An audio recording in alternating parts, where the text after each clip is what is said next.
Hello and welcome to the Pop Pod. I am Sam, also known as Pop Sam Cam. Thank you so much for joining for this episode of This Album Changed Pop, and we've got a really exciting one coming up. I have a guest that I'm super excited about. Before we get into all of that though, if you like this podcast, make sure that you follow or subscribe to the Pop Pod.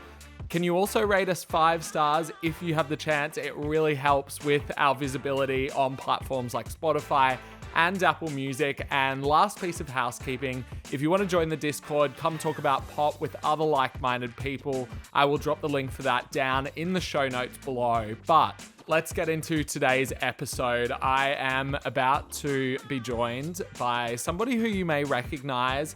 His name on YouTube is HTHAZE. He is an incredible music reactor, music critic, and I thought that he would be the perfect person to join me to talk about Paramore's Riot, which is turning 18 years old. I think that this album was a phenomenal moment for not only the band, but for the pop punk scene in general. It was Paramore's breakthrough album, gave them one of their biggest hits of their career, Misery Business, and just launched them into the stratosphere. It's incredible that 18 years later, Paramore are still as relevant, if not more relevant than ever. I am super excited for this. Let's go.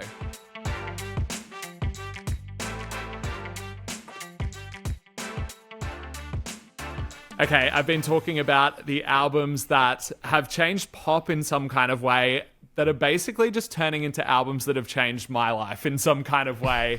We've done everyone from Lord's Melodrama to Taylor Swift's Reputation. We started off with Charlie XCX's How I'm Feeling Now. But I had to get a guest on for this one because this is a special album and I had to get on somebody that I watch all the time. His reaction videos are the best on the internet. HTHAZE, also known as Troy. How are you doing, man? Welcome to the Pop Pod. Bro, I love the enthusiasm. I can't believe I'm here. We made it, baby. This is We like made big, it. dude. Honestly, man, this is big time for me. This is big time for me. This is big time for me. Hey, big time for This both is of next us. level. Just two It big is. boys, man. Two big boys talking about a big album, right? Exactly. And this is a big album. I mean, the first thing that I haven't even said the album. I've been too excited to introduce you. I don't know. Can anybody guess? Can anybody guess potentially why? Exactly. What's it giving? Yeah. What is it? Right. It is Paramore's 2007 second album, Riot, but essentially their breakthrough, the one that shot them into the mainstream and was a super important album for me. And I think that the reason why Paramore are so important because they are still around today and still as important today as they were back in 2007. And a lot of the bands, a lot of their peers from this time just don't have the same mainstream pull or influence as what Paramore had. So I am so excited to get into this one. But I want to know, what is Troy doing in 2007? Who are you listening to? Is Paramore on rotation or are you not aware of Riot at this stage? Dude, okay, first of all, in 2007, I was in 7th grade, so that's peak middle school for me.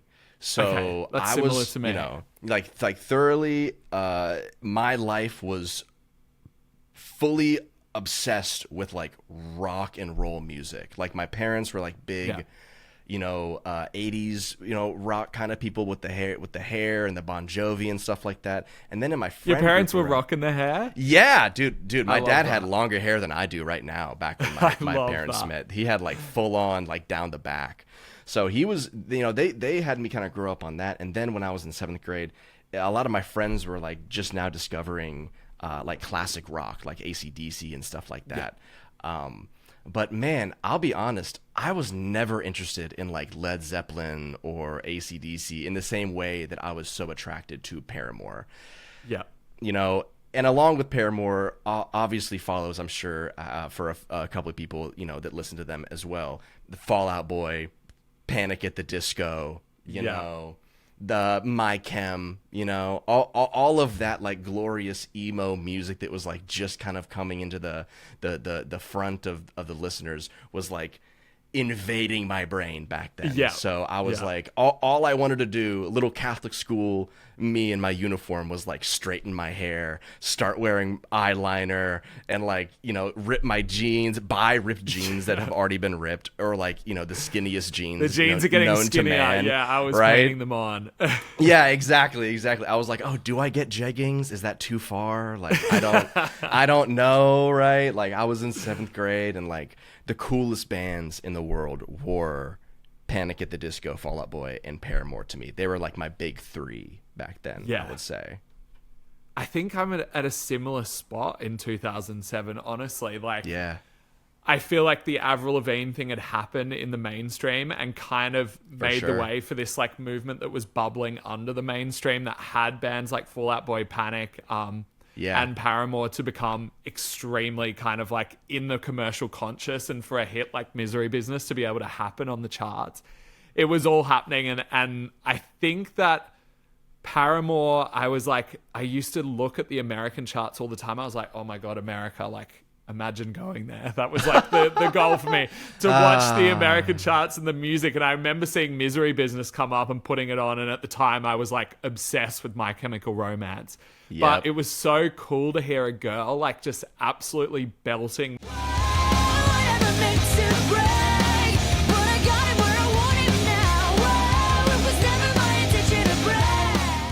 Yeah. I feel like Hayley Williams doesn't get considered, and we will talk about this like as we go on, but she doesn't get considered as enough as one of the best vocalists of our time, because even on this album, as like a young kid, basically, she is ripping those vocals. Yeah, like she was young too. Like people, I feel like, don't realize how young she actually was. Like 17, 18, I think. Yeah. Like sounding like that. Going back all the way to like those songs now, it's like, oh, so she just had it, like kind of from the jump. It was just there. Like she was literally born with it. And I think the great pleasure of like being a Paramore fan is hearing where she takes this voice after this, like everything from her solo work to like Hard Times and the more pop kind of stuff. And then like Ain't It Fun and almost like getting into gospel. She can do anything, but it all starts here just like absolutely sitting atop like some of the most raucous productions. Just like this album thrashes from start to finish, and she sits as the most like present thing on it the whole way through.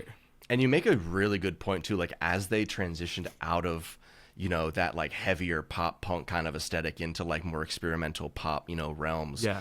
You know, her vocals sat beautifully in those areas too, which I feel like is kind of rare for singers to be able to jump from genre to genre like that.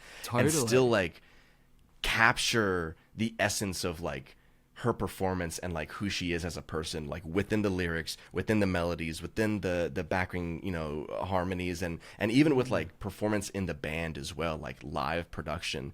Like their presence never wavered, no matter what album they were on. I've lost a few members along the way, but you know, it's all lost and gains. Lost gain, pick them back up again. Like it's a full story, right? So exactly, they've been through it, and like it's just a testament to like how consistency, I feel like, in a band is so underappreciated. Like, they nailed it. They are a band to look at for like generations and generations ahead of them that will always look back at it. I know we're going to start talking about it later, but like, I don't think there's a singer out right now that doesn't have an inspiration from Hayley Williams, like in multiple different genres. So like you want to talk about the pop girls right now. Yeah. Hayley Williams is on the mood board for all of them. And Hayley Williams is on the mood board for Taylor Swift after this album as well. Dude, because as the Taylor guy, as the Taylor dude, you know, who does the videos, let me just say, I just finished listening to Fearless for the first time like a few days ago. Right. What year does Fearless come out? That's like... So Fearless was 2007, 2008. Okay, I think it was actually 2008. So... It's crazy because going also, I know I'm on my Taylor tangent, but that's like right. We love a Taylor tangent. But like going from Fearless to Speak Now, you can like really hear the rock influence coming through, and like you look at like a round of who's doing that, and it's like, yeah, you can maybe say Avril Lavigne, you know, had her hits for sure, but also like Kelly Clarkson is writing a lot of those songs as well. So like it's still got that like pop flair to it. You take Taylor's songs and you compare them to some of that early Paramore stuff, and it's like some of it's like bar for bar, like going chords into melodies into big smacking drums. Yes. Like the Better Than Revenge, like, dude, oh my god, that's Hayley Williams. Oh, that's straight up, like, that's just so beautiful, right? Like to actually hear that like in the discography going into that like distorted guitar after Fearless. Fearless just kind of made me appreciate Speak Now a lot more because of the rock influence, and then going into Paramore with you today, I was like, oh god, it just all connects. It's like, lining up. It just all kind of perfect. Yeah, like everybody wanted a little taste of that Hayley Williams like flair, you know? Yeah. That raspy, belty, you know, low spoken stuff. Like she was doing all of it back then. And like on top of these like crunchy, incredible guitar riffs that like carve their own space. God, the crazy thing is, just to like rewind it a bit, is the way we're able to talk about Hayley Williams and Paramore now is very different to the way that Hayley Williams and Paramore were being spoken about back in 2007, because these are like teenagers who form a band in Tennessee. Their first album is kind of well received within the punk pop community, but certainly not like a commercial blockbuster. And then Riot shoots through just as this pop punk movement is starting to rise to the top. Misery Business is a massive hit for them, but it doesn't come without this kind of like criticism that all of this is a little bit juvenile. I mean, a lot of it is misogynistic, but a lot of these like criticisms are aimed at punk pop music in general, like Fall Out Boy, Panic at the Disco. They're seen to be like melodramatic, over the top, and very a little dramatic. Kid. Yeah, it's and almost to be like honest, theater kids kind of like letting loose a little bit, right? You know? Exactly. That's the vibe, and nobody is really taking it seriously. And I find that I think when Olivia Rodrigo released her album Sour, her debut, she was like really clever in the way she positioned it, and she was like, "Yeah, of course it's over the top. I'm a teenager. Like, I'm giving you these emotions straight." Right. And I think only like kind of in the past 5 years, we're able to appreciate what Paramore were doing, and the fact that it wasn't melodramatic. They were growing up and they were just writing this stuff out in real time. Even like the problematic lyrics on Misery Business, it's like, of course she said that when she was a teenager. Yeah, of course. Everybody would have. Yeah, like it's a very like, I feel like it's unfortunate that obviously that stuff happens, you know, when you're growing up, but but genuinely, like, to grow out of it, it has to happen to you, you know? Like that just is kind of a part of life. So the fact that we've had this whole, you know, futuristic look back at those lyrics, even though like Hayley Williams talking about them and not performing it for a certain number of years because it was clearly a message that she wasn't, you know, proud of putting out, to then now leaning into it and always performing it because she knows about the gravity that it's kind of like created in the sphere of like what people like women, you know, young women in the industry are like writing about now. It's like, yeah, own it, right? Like this is part of growing up, unfortunately. So to like own that song and to come back and also like the numerous amounts of other songs that Hayley and the band have written that like scope out like a genuine maturity of like other things that they've brought to their life. It's like, yeah, of course you're going to grow from this. Of course you're going to They've grown. If they're still giving us Misery Business like 15 years later, we're going to have a conversation. But and it sets a bar too. Like it also sets a bar for like new artists and like new pop, you know, alternative, you know, band driven music. It's like, okay, well, if you're going to make songs and it's going to sound with lyrics that are like a little misogynistic or, you know, a little problematic, it's like, hey, we've been through that. The music listener nowadays is aware of Paramore and the trajectory, so we're gonna call you on that bullshit right now.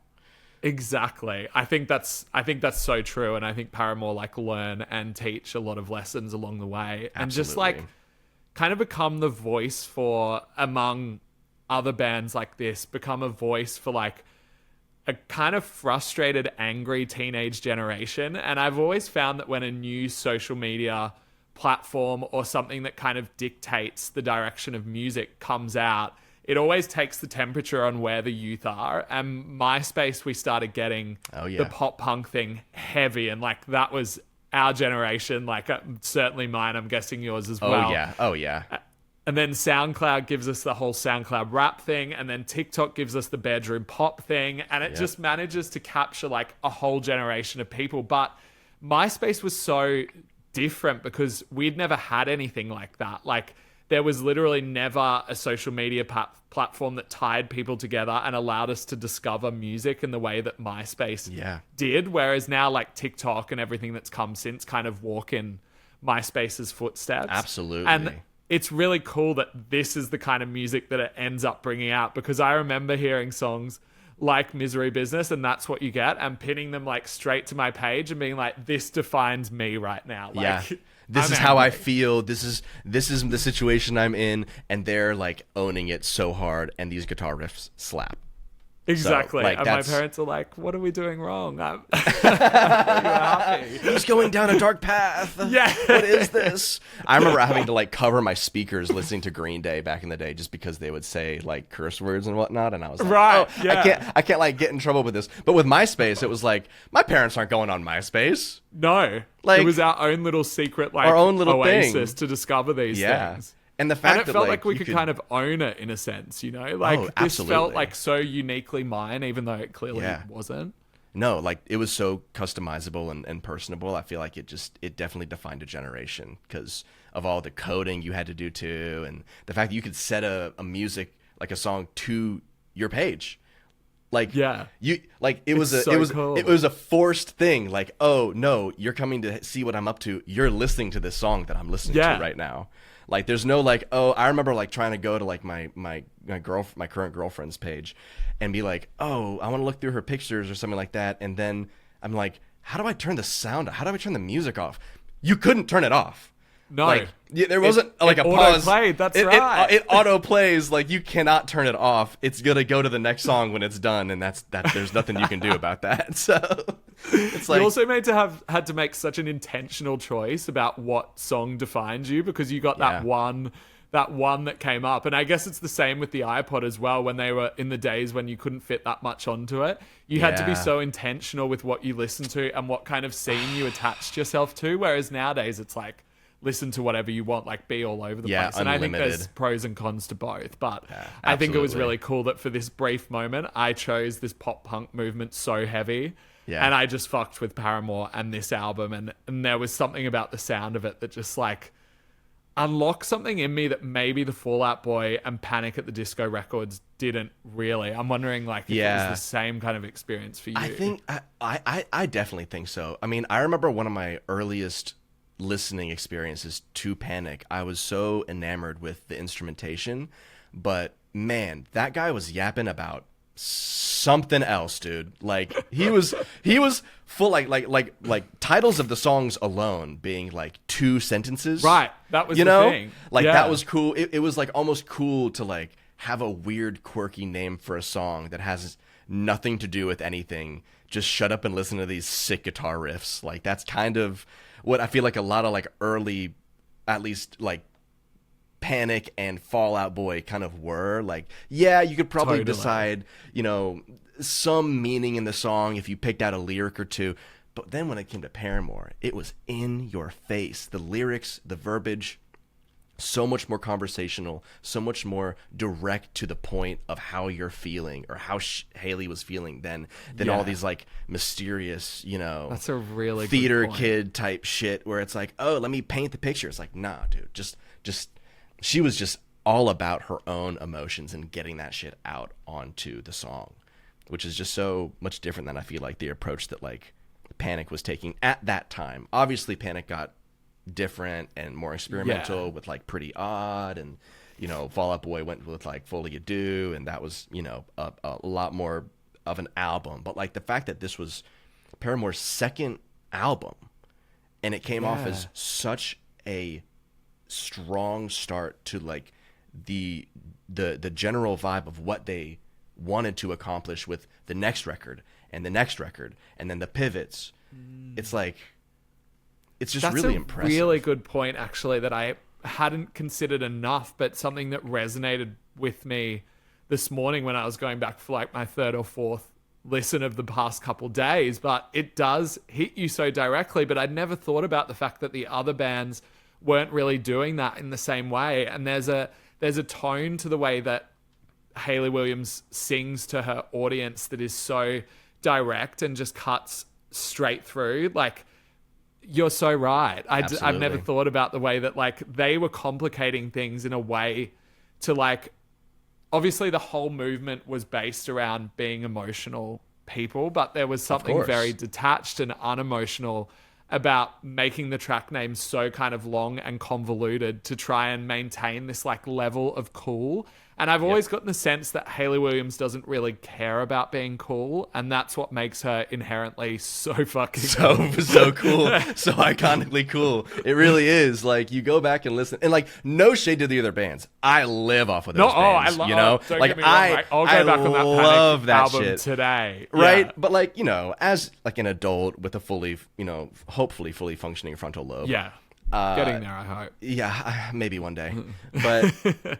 You go back and listen to some of those old Panic songs, and it's like, what the fuck is this guy talking about, dude? Like, yeah, the guitar and the drums are really cool, and like that's, you know, going on, but like, what's really happening here? And to me, it just kind of felt like when you have 5 dudes in a room plus a mix engineer who's more than likely a man himself, sometimes you can kind of let that ego fly a little high and want to write really cool, impressive shit. And I think sometimes that happens with some of these older bands. But when it comes to Hayley Williams, she's writing these songs more than likely lyrically alone. And she's coming to the band with them afterwards. Because that's how emotional lyrics get written. Not in a room with 5 other dudes. You sit alone, you write in your notebook, and then you bring it to the band to see if you can connect it with, you know, the right kind of tempo, the right kind of messaging, the right kind of dynamics. And that difference in the writing process, I feel, absolutely set Paramore apart from these other bands at the time. It's women, man.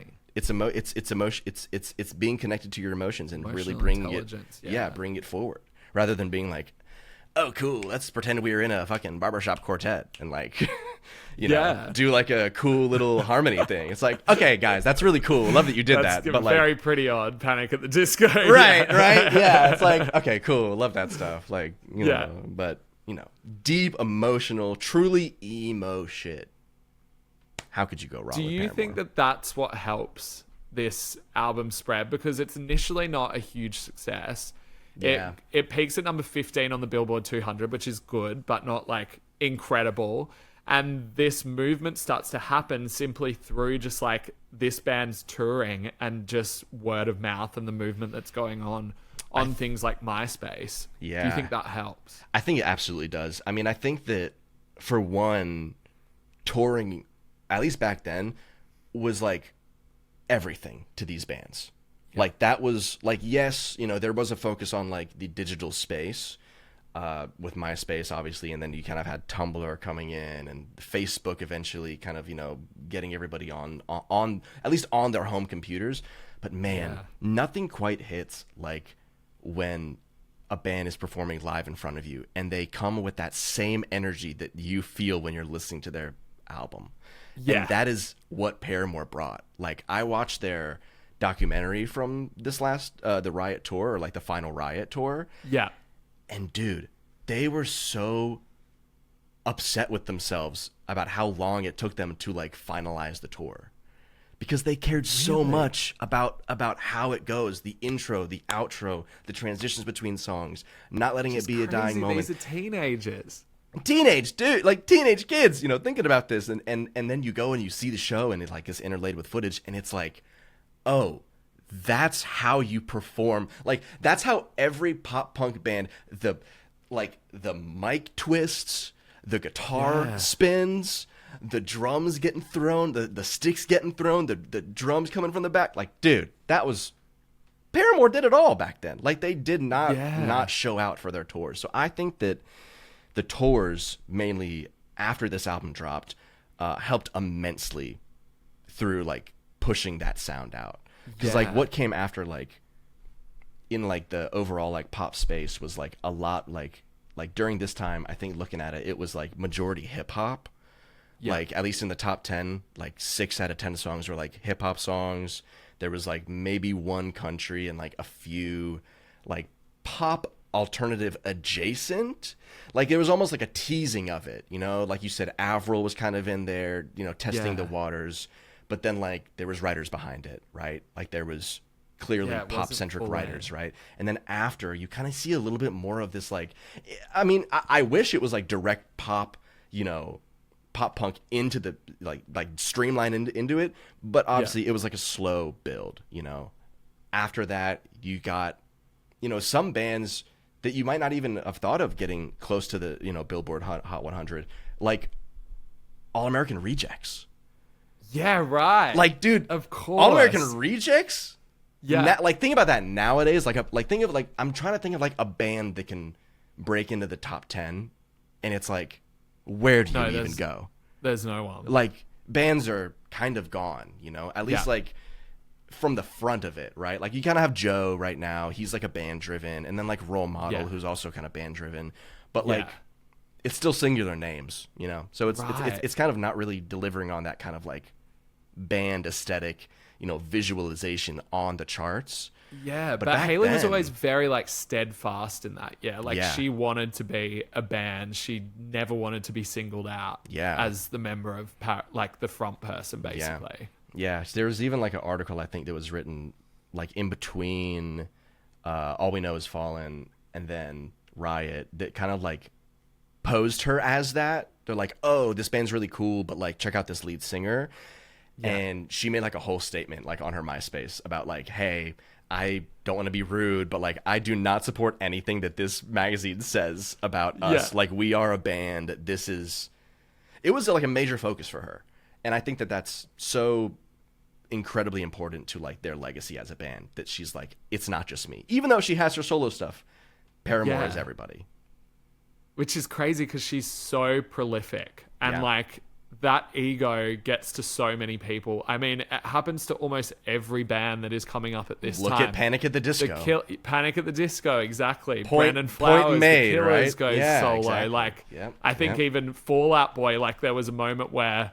Patrick's doing little features and whatnot. Cupid's Chokehold also was one of those ones that started to enter the mainstream during that Paramore era too. It's like whereas like Hayley waits until this moment is kind of over and then does her solo work, like way out of this, because she could have been turned into a pop star overnight quite easily. It's quite cool. I think she could have made that choice right after Riot if she wanted to. 100%. But 100%. She would have been touring with Taylor on the Speak Now tour, and like it would have been all set for her. But I think what a show! What a show! Just want to think about that for one quick second. Holy shit! Wow. I didn't see her live until 1989, so I have Australia. Australia doesn't get them early on, but that is like my one. I've healed. See, I haven't though. I interviewed people when she came for the Eras tour in Atlanta, and I didn't get tickets. And I was like, I regret this. As I was on the train home, I was like, this was a mistake. That burns. I should have gone. I was right there. That is, but I had a video to edit. You know, I had content to make, so I was people like, don't understand what we give up to do this job. Yeah. We are the true martyrs of this world. One day I'll see. I'll see. Yeah, exactly. You deserve it. I think one of the coolest things about what Paramore do on this album, and I'm thinking specifically of a song like "That's What You Get." That's what you get when you let your heart win. Is like, they wanted to keep things so live, so like just raw and bold and loud. But at the same time, Hayley Williams is a sick pop writer. And so you get a chorus like "That's What You Get," which like Max Martin could have written for Avril Lavigne, you know, like it's just so slick and so tight. And I think that kind of juxtaposition between these really accessible pop melodies, but these really like full on live, loud instrumentals and production is what makes Paramore a cut above like what Fall Out Boy and Panic at the Disco are doing, because they have a kind of sheen to them that is almost ready for pop radio in a way. Yeah. I'm not as sure as if they had that Sheen quite, glossed over at that point. But there was definitely a part of that kind of genre, the emo rock music, that just kind of grabbed a specific part of you that was different than the kind of like Nickelback kind of stuff, or just kind of those like old classic kind of things. It was just like so like guttural and just emotionally vulnerable than like these other kind of bands. There's like kind no of like emotional ceiling when it comes to this. I feel like it's hard as she you could can. write about anything, and it would be something that I would genuinely feel like I would be interested in. Like it's just being able to write those really enticing lyrics. The visualization, like that's what you get when you let your heart win. And it's these kinds of personal songs that like when it comes to some of the older bands, even when it comes to some of the songs that were like from My Chem, it felt performative because it is performative, because obviously these guys are rock stars, but it didn't really always hit on that like, oh, this is my life type of shit. This is more of a character going through a thing, and it's impressive that they're able to like scope this entire parade or whatever you have it, circus around it. Fall Out Boy and My Chem are just such theater kids at heart. That's just all they kind of like gravitated towards. And then when you have someone like Fall Out Boy, and you have Patrick Stump, who's really, when you break it down, a soul vocalist. He is 100%. Like that's him. Even going into his own solo career, that was solely funk based, right? Yeah. Then you get this like beautiful mix of Hayley Williams vocals that are like not only emotionally vulnerable, but like, oh, she can hit the runs, oh, she can hit the notes, and then she can be a badass, right? She can be a badass. She can get in your face, and she's not gonna take any shit. So like, that's just so prominent to like their definitive sound. And I think like what was striking me going back on it today particularly is the fact that they could have the dial turned at 11 for basically all of these songs. I think there might be one ballad on the whole album. I'm just like looking at the track listing now, but there really is not much downbeat stuff. Yeah. The fact that they can keep that up and also like have light and shade within the album and not make it feel like it's just a total like onslaught and you're being beat up for like an hour straight is so impressive, I feel like. And a song like We Are Broken,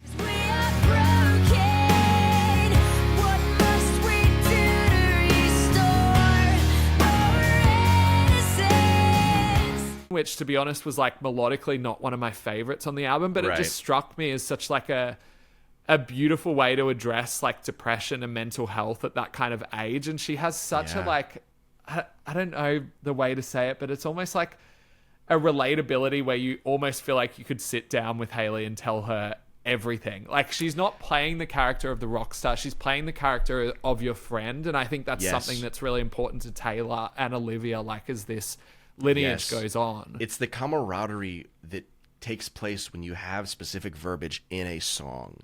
Like it's something that I also noticed with Taylor's older work too, is that like she's not writing this song and thinking, okay, like this will do this on a chart, or this will go this high, and then I'll make a music video and I'll capitalize on. Like it's never any of that. It's always, I'm going to write a song because I feel like shit.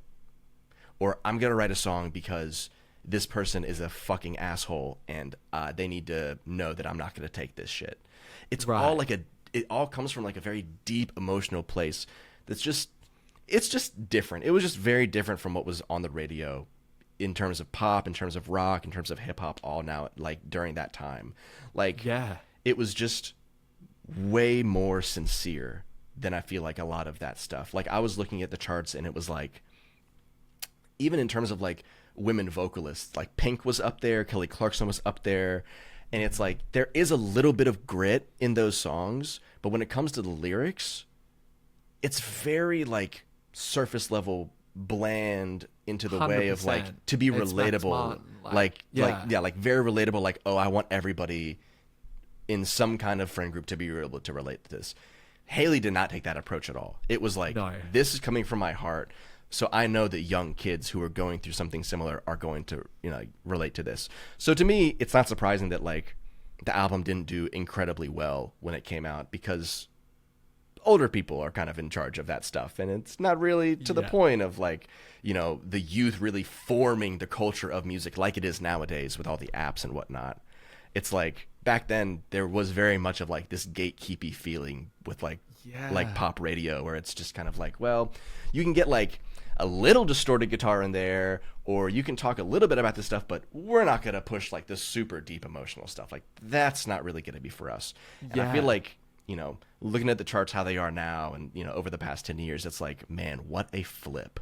What a complete and total 180. Emotional vulnerability. Yeah. It's like you're criticized basically if you're not able to bring a level of it to it. But you're so right in bringing up like Pink and Kelly Clarkson and Katy Perry, who emerges around this time Katy as Perry well. Too. Like they all kind of hit this same, they strike for this same kind of like level of emotional like rawness, but they are always going to have the dial capped at like 8 because radio is not going to accept anything more. And I think what's so impressive about Paramore is after this album, they obviously would have a chance to do this. I'm sure that like every single producer is knocking on their door and they have access to all the pop writers as well. And as we say, I'm sure Hayley's being offered like solo moments as well, which she does take at certain moments. Airplanes, B.O.B. Airplanes, right. But the fact that they then go into the next album off this breakthrough and keep the dial at 11, I think is the most impressive thing, because I almost want to say they turn it up too. Like they turn it. I mean, like it's crazy. Brick by boring brick. Like she's just going for it.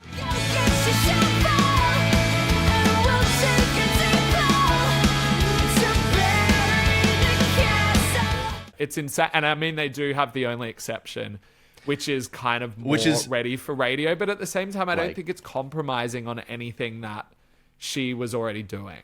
You are the only exception. You are the only exception. There is such a strong like acoustic scene as well when it comes to like pop punk is like genre. Like you can even see it in like some of like the early work for like other like kind of like alternative pop artists that like popped up in like the early 2010s, like Black Bear. Like there was always this like somewhat focus, like it was almost a thing in pop punk where like if you make an album and it's got all this guitar in it and it's all rock and roll, are you going to be able to bust out a cajon and a shaker and a tambourine and an acoustic guitar and perform it live acoustically? And you see Paramore thrive in that scene during this time because Hayley Williams, but also because the band is just phenomenal. Like they are just on a completely other level. And then when you get the album name Brand New Eyes. Brand New Eyes. Brand New Eyes? Yeah, Brand New Eyes. Yeah.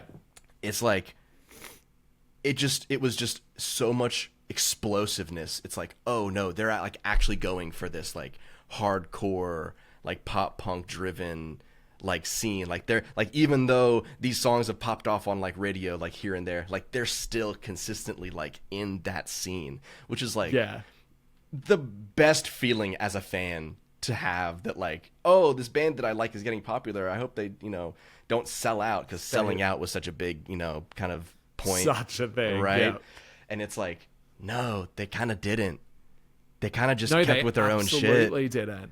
Yeah. And even though it's popular nowadays, I don't think anybody would realistically tell you that like Paramore had a sellout moment. Like, no, not really.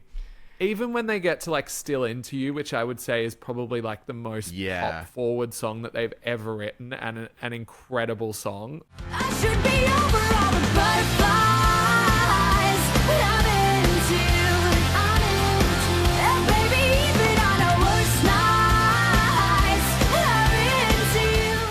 I'm into The production and everything on it is still so uniquely Paramore that even though Hayley Williams is cutting through with like a top like god tier pop melody on that song, they're still remaining so true to themselves. And like, I think had they deviated at any point, we would not be talking about this album in the same way. Absolutely. I think it's so cool and also funny that like going from this album to like After Laughter or something like that. Like Yeah. you switch out the guitars for like xylophones, you know, or like the bass for like a little Yeah. synth, and it's like it still kicks ass, dude. Like Yeah. it's still it goes so hard, and they never lost that like danceability, which is such a huge like Paramore thing for me. Like growing up, is that like I was a dancer. I always loved dancing. I love busting a move, you know, on the channel.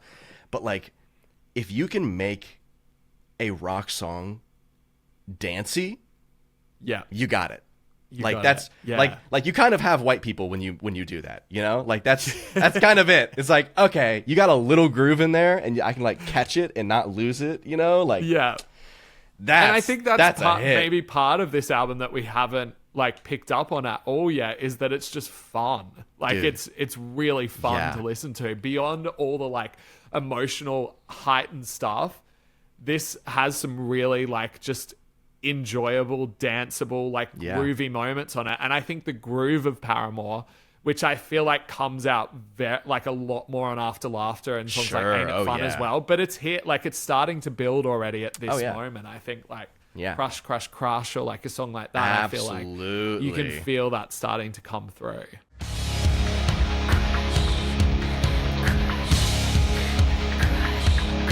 Nothing compares to a quiet evening alone. Just the one, two. I must just count.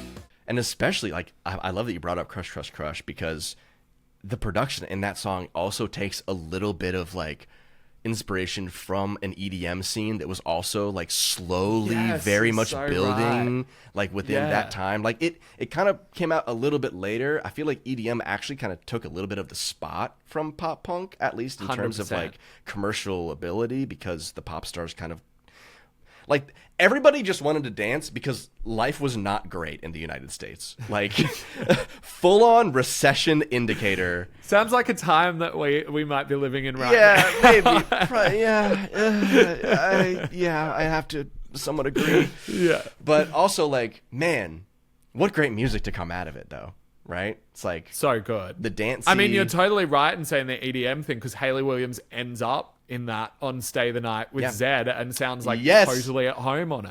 Gonna stay the night. Doesn't mean we're bound for life. So, why you gonna stay the night? Yes. And it's like, oh, like, hey, surprise, surprise. Hayley Williams, insane vocalist. You Yeah. know? Like, hey, can kind of do anything she wants, right? So Do you think like maybe underrated until like that point? Because I think because she's surrounded by so much on these albums, like it's easy to forget how good she is. And maybe I don't think she certainly wasn't getting like the critical appraisal at this time that she would now. And I just Yeah. wonder if it's because of that time. I mean, everybody was kind of really singing at the top of their lungs at this point, like Brendan Urie Yeah. totally just like going for it. Yep, Patrick Patrick Stump Stump. totally going for Yep. it. And Hayley Williams doing it too, but I think it takes some time to be like, oh no, she's really a it cone of always gold. a trend that I keep on finding myself, you know, kind of noticing is that it does take time. Like as cool as Yeah. this shit is when it hits, in order for it to genuinely affect the industry, it is going to have to take a little bit of time, right? Like people are going to find these albums at different points. Like executives are going to find the sound at a different time than you're going to be putting it out, you know, if you're Yeah. looking to get like a label attention and stuff like that. And like Paramore was just tried and true with that. It's like, yeah, they have these really like even their first album kicks ass, man. Like Yeah. there was not like a I would say like roughly indie sound coming out of a Nashville scene like that was like as polished as that came out when their first album came out.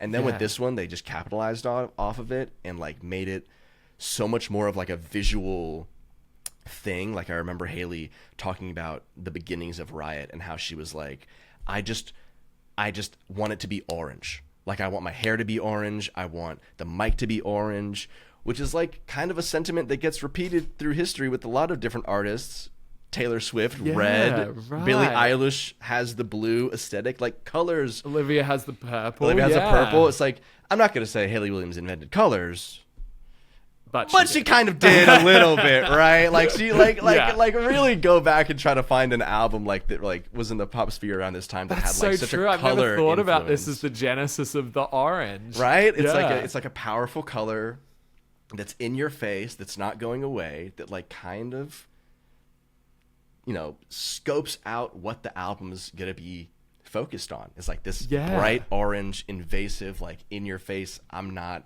going away and I'm angry this time. I'm putting an exclamation point at the end of my album title to let you know that like we are gonna be loud. This is a riot. Yeah. So like, yeah, I think that just the choices that she made during that time was just really, really impactful to so many artists nowadays. Like even like, dude, SZA loves Hayley. Right. like F to R- F is like proper Hayley. Yeah, like R&B artists fuck with Hayley Williams.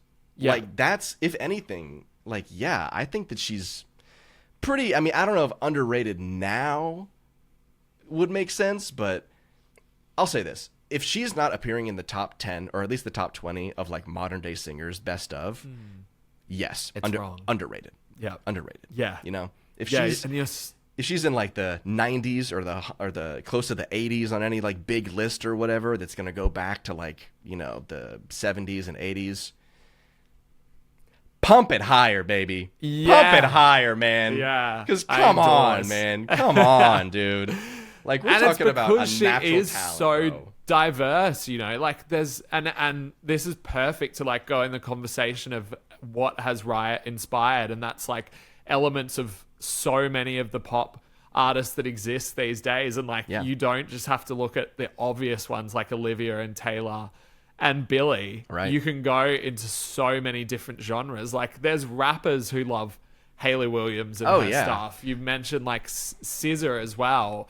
And Absolutely. it's because of the diversity that this band has been able to show, and the fact that she has always challenged herself to show us different parts of her voice as well. I remember just being blown away on the self-titled record that she could give us something like Now alongside Still Into You, alongside Ain't It Fun. Like Ain't It Fun could be a Stevie Wonder record. Like it's insane that she Dude, is able it to could put be. herself on that. I can see it, man. Like it's just so impressive the ability that she's had to like genuinely influence so many people, like multi-genre, you know?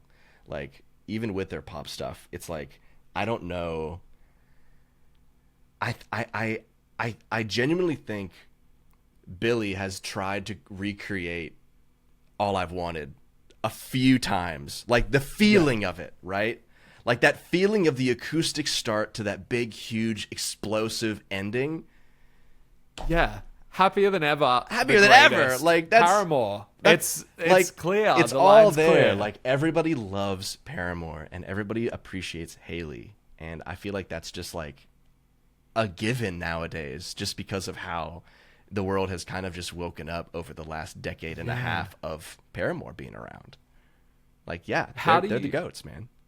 How do you feel like this album has aged? I feel like obviously we're in this moment where like pop punk has been able to be in the pop scene, but if this like as an exercise of Paramore didn't exist and this album came out right now by a like unknown band pushed by a major label, what's it doing? Oh man.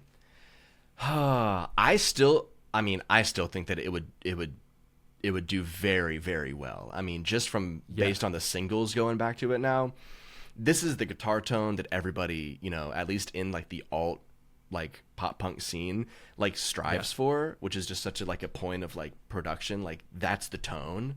And especially when it comes to like the lyrics and the vocals, like we don't have to, you know, beat a dead horse. Like it's incredible. I don't think that there's ever like a moment where it's lacking on the album really. You know, it may take a few turns, you know, that may not resonate personally with me, like maybe some of the the song that you mentioned, like the ballad moment. But like, yeah, nowadays if an unknown band came up with an album that was sounding like this with these songs on it, I absolutely think that it would resonate with the fan base as of now. I mean, it's just tried and true. I just feel like too, with like what you were saying before with Avril Lavigne as well, there was a certain point that Avril could go to that Paramore took it to a different level. And now when you think of songs like Happier Than Ever or even Good For You by Olivia Rodrigo that are able to be on the radio, they are able to push it to a different space. And that space was opened up by Paramore, and they needed somebody who like presented almost as a pop star but wouldn't resign to that kind of label or those kind of parameters to be able to do that. I just even think of like Billy screaming like just fucking leave me alone at the end of Happier Than Ever. Just fucking leave me alone.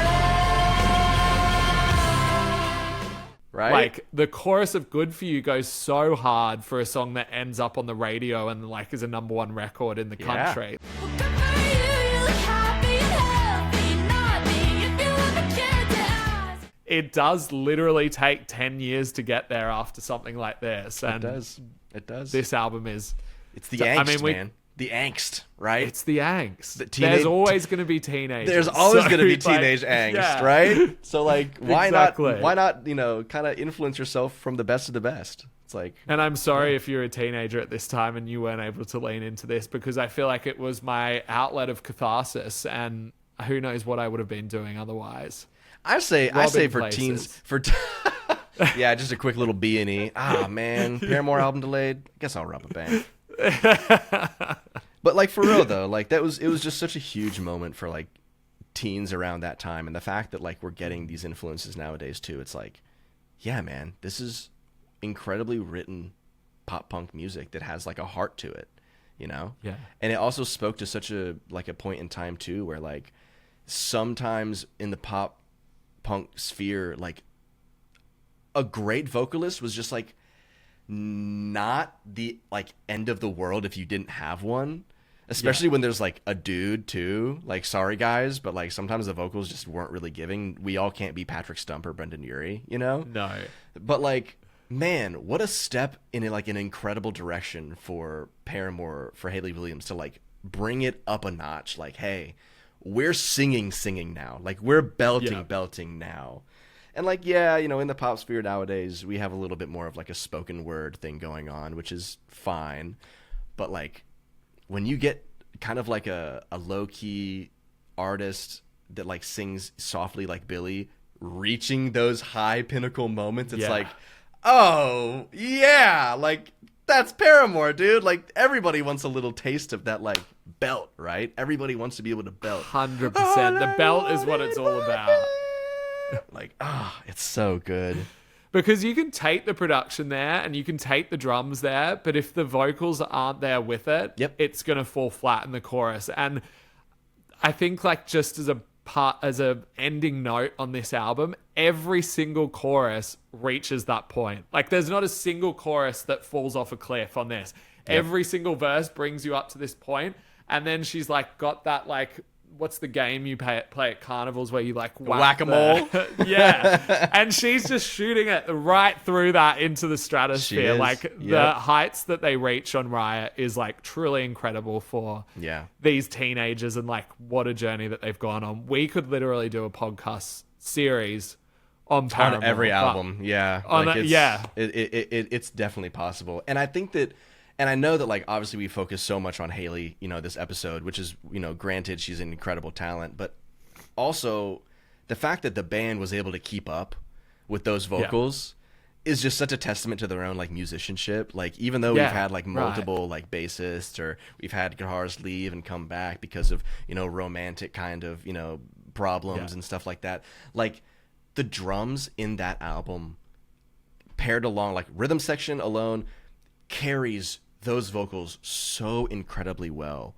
And I can't stress enough, like, from a guy that's been in a band with singers, it's and you want to rock out, it's tough to not overshadow a singer who may not be like the most performance front man, you know, front woman of the time, which also like leads into like a whole other kind of like conversation with Hayley Williams, is like what it means to be a front person.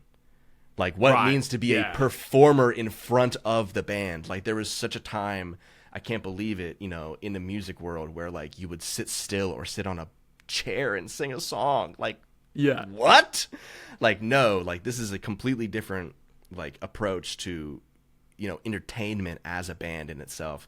And I feel like the band members, you know, Josh, bassist, drummer, you know, the brothers in there, they were able to match her energy so well that like I don't think she would have been able to really do it if it weren't without them too. Like they just brought such a electric and like the dynamics that you're talking about, these soaring choruses, like those guitars riffing underneath all of that, you know, carrying those chord progressions to like let those vocals like sing true to like the best that they can was just such a like prominent part of like what made that band so attractive to like young musicians like me. Like, cause of course I'm not going to be singing like Hayley Williams, but you bet your ass I'm going to go dun dun dun dun dun dun dun dun dun dun dun. Like, yeah, you hear that as a young musician and it's like, excuse me, tabs right now, please. Excuse me. I need to learn that. So like, just as a band, I mean, I've been to a couple Paramore concerts and I've tried to sing like Hayley Williams. It right. doesn't end well. We all try. We all try, well. but you know, it's not. It's like hearing your voice like on a voicemail or something. It's like, oh, that's not me. Actually, You're like, yeah, no, that's not weird. right.